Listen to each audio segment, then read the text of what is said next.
Hoje nós vamos continuar o nosso projeto, isso mesmo, Curiosos por Natureza. E nós falaremos de um animal que vive lá no fundo do mar. Sim, o peixinho. Vocês sabiam que existem muitas espécies de peixes diferentes?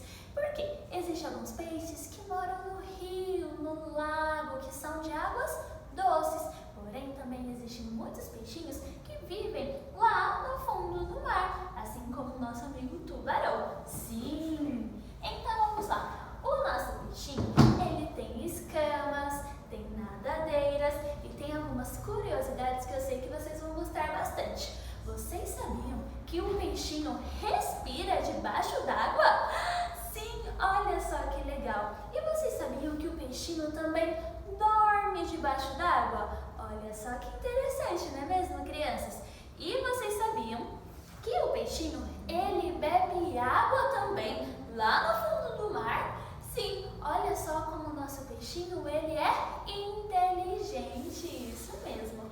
Agora, vocês irão fazer o registro do peixinho, utilizando a mãozinha e carimbando, assim como a professora fez. Vocês estão vendo?